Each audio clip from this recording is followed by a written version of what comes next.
नमस्कार साथियों, आउटसोर्सिंग के संबंध में कोई भी अपडेट या जानकारी होती है वो छोटे से वीडियो के माध्यम से आप तक ज़रूर पहुंचाई जाती है। साथियों, चैनल पर नए हैं तो सब्सक्राइब करिए, लाइक करिए और कमेंट करिए। आप सभी को पता है कि कल या 2 दिन 3 दिन पहले से आउटसोर्स के बारे में काफ़ी हलचल मची हुई है। जब से वो कैबिनेट की बैठक हुई थी तब से ही बहुत हलचल मचा हुआ है। तो कहीं न कहीं काफ़ी बयानबाजी हो रही है। उसी के बीच में बिजली विभाग के आउटसोर्स कर्मचारी समेत अन्य सभी कर्मचारी हड़ताल पर चले गए थे, मांगें पूरी ना होने के कारण। तो उसी के संबंध में अपडेट है। तो ये शिवराज सिंह चौहान जी है, आप देख पा रहे होंगे 8 अक्टूबर 2023 का ये न्यूज़ है। उसके बाद राहुल मालवीय जी का भी इसी बीच में बयान आया है आज। तो राहुल मालवीय का बयान भी देखना है, क्या मिला आउटसोर्स को, क्या नहीं मिला। उसके पहले एक खबर देख लेते हैं, ज़रूरी है।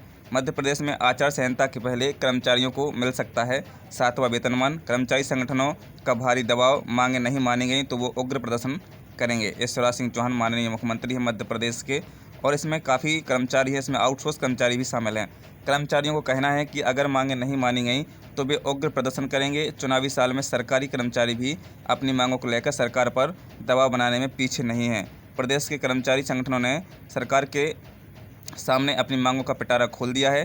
पिछले कुछ महीने से दैनिक वेतनभोगियों, विनियमित कर्मचारी, संविदा कर्मचारी, स्वास्थ्य कर्मचारी, वनकर्मी कर्मचारी, आशा उषा कार्यकर्ता और साथ में आउटसोर्स कर्मचारी, यहाँ पर आउटसोर्स कर्मचारी का भी जिक्र किया गया है।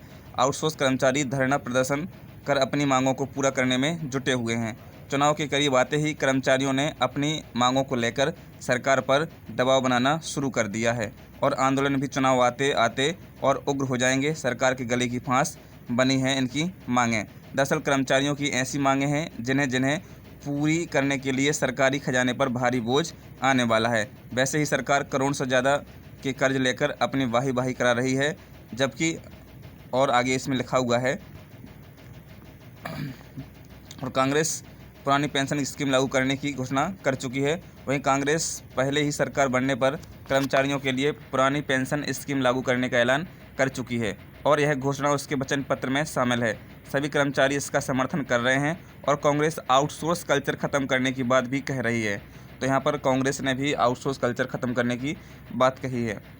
दैनिक वेतनभोगियों कर्मचारियों, विनियमित कर्मचारियों को स्थायी कर्मी 7वां वेतनमान एरियर सहित देने और संविदा कर्मचारियों की मांगें पूरी करने। संविदा कर्मचारियों को नियमित कर्मचारियों की तरह समयमान वेतनमान भत्ता मिले। उन्हें वरिष्ठता के आधार पर समान वेतनमान, पदोन्नति, क्रमोन्नति, अनुकंपा नियुक्ति की व्यवस्था की जाएगी। संविदा कर्मचारियों को 5 जून 2018 की संविदा नीति के तहत 7वें वेतनमान का लाभ दिया जाएगा। महिला संविदा कर्मचारियों को नियमित कर्मचारियों की तरह चाइल्ड केयर लीव मिलेगी। तो ये कांग्रेस ने भी वचन पत्र में शामिल किया है, और यही कर्मचारी, आउटसोर्स कर्मचारी, संविदा कर्मचारी, दैनिक वेतनभोगी कर्मचारी, ये सभी कर्मचारी अब सरकार की गले में फंस रहे हैं, क्योंकि सबसे ज़्यादा संख्या इन्हीं कर्मचारियों की है मध्य प्रदेश में। क्योंकि अन्य संगठन जो हैं वो अपनी मांगें मनवा रहे हैं, लेकिन वो भी पूरी नहीं हो पा रही हैं। उसी के बीच में राहुल मालवीय का आउटसोर्स को लेकर एक बयान आया है। तो राहुल मालवीय ने प्रिय संगठन यूनाइटेड फोरम अभियंता संघ की संयुक्त कार बहिष्कार हड़ताल में आउटसोर्स के बीमा और हड़ताल के समय निकाले गए आउटसोर्स कर्मचारी की वापसी, इन 2 बिंदुओं पर प्रशासन से सहमति बनी है।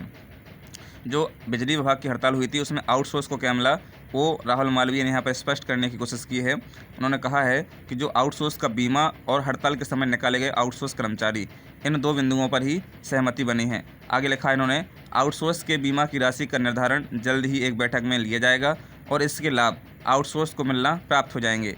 इसी तरह 21 जनवरी 2023 की हड़ताल में जिन आउटसोर्स कर्मचारी को हटाया गया था और मुख्यमंत्री के निर्देश के बाद भी कुछ लोगों को वापस नहीं लिया गया था, उन्हें भी वापस सेवाओं में लेने पर सहमति बनी है।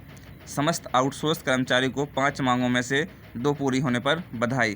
तो यहाँ पर खाली फोकट की बधाई दी जा रही है। बची हुई 3 मांगें, वेतन वृद्धि, वरिष्ठता के आधार पर वेतन और जॉब सिक्योरिटी के लिए संघर्ष आगे जारी रहेगा। समस्त संगठनों का हम सभी आउटसोर्स कर्मचारी आभार प्रकट करते हैं। आपका भाई राहुल मालवीय, है ना, आउटसोर्स कर्मचारी। तो यहाँ पर कल एक जारी हुआ था बिंदु क्रमांक 5 में, आप देख पा रहे होंगे स्क्रीन पर, इसमें लिखा हुआ है, चर्चा में स्पष्ट हुआ कि आउटसोर्स कार्मिकों को मध्य प्रदेश शासन में श्रम आयुक्त द्वारा निर्धारित दरों पर भुगतान किया जा रहा है। इसमें कोई विसंगति नहीं पाई गई है। श्री अजय मिश्रा ने प्रस्ताव दिया है कि आउटसोर्स कर्मियों के लिए बढ़ी हुई दुर्घटना बीमा यानी हेल्थ कराए जाने के प्रस्ताव का एक बार पुनः परीक्षण कराया जाए, जिसमें बीमा राशि कंपनी द्वारा भुगतान किया जाए जो मानवोचित है। प्रबंध संचालक MP पावर मैनेजमेंट कंपनी इस प्रकार से एक पूरा जो कल आया था, आप सभी ने देखा होगा ग्रुपों में, उसमें एक स्पष्ट जो उनकी बातें हुई थी, जिन बातों पर सहमति बनी थी, उसकी 5 पेज की PDF डाली गई थी, तो वो सभी ने पढ़ी है। उसमें राहुल मालवीय की का इनका मानना है कि 2 बातों पर हमारी सहमति बनी हुई है। एक, आपको पता है, आउटसोर्स के बीमा के बारे में, और जो नौकरी से निकाले गए साथी उनको वापस रखने के में। तो यहाँ पर अब देखना ये है कि कल सबसे बड़ी बात यह है कि कल फिर से आनन फानन में कैबिनेट बुलाई गई है, यानी सोमवार को कल कैबिनेट की बैठक होनी है। अब उसमें देखना है कि आउटसोर्स कर्मचारी को क्या मिलता है, क्योंकि प्रेशर बहुत तेज़ है। आप सभी भी अभी या तो ट्विटर के माध्यम से या नेताओं को कॉल करने के माध्यम से उन पर प्रेशर बनवाइए, ताकि आपकी मांगें कल की कैबिनेट में रखी जाएं और आपकी जो मांगें हैं वो पूरी की जाएं, क्योंकि प्रस्ताव आपका बन चुका है, ये जानकारी लगी थी, लेकिन उस पर सहमति नहीं बन पा रही है, उस पर बात नहीं हो पा रही है। कारण क्या है कि हमारी थोड़ी आउटसोर्स एकता में कमी होने के कारण। तो हमें साथियों अभी टाइम है, आज रात या कल तक अपने नेताओं के साथ संपर्क में रहिए और उनसे दबाव बनाने की कोशिश करिए। जो भोपाल के आसपास के कर्मचारी हैं, आउटसोर्स कर्मचारी हैं, वो ज़्यादा संपर्क में रह करके जो उनके नेता गण हैं उनको संपर्क में रहें, ताकि काम हो सके आउटसोर्स का। साथियों, आज की वीडियो में इतना ही। यदि चैनल पर नए हैं तो सब्सक्राइब करिए। हर एक छोटी बड़ी खबर हम आपको इसी चैनल के माध्यम से देंगे। साथ ही बेल आइकन को दबाइए और हमें कमेंट बॉक्स में अपनी राय भी दीजिए। साथियों, मिलते हैं नेक्स्ट वीडियो में। जय हिंद, जय भारत।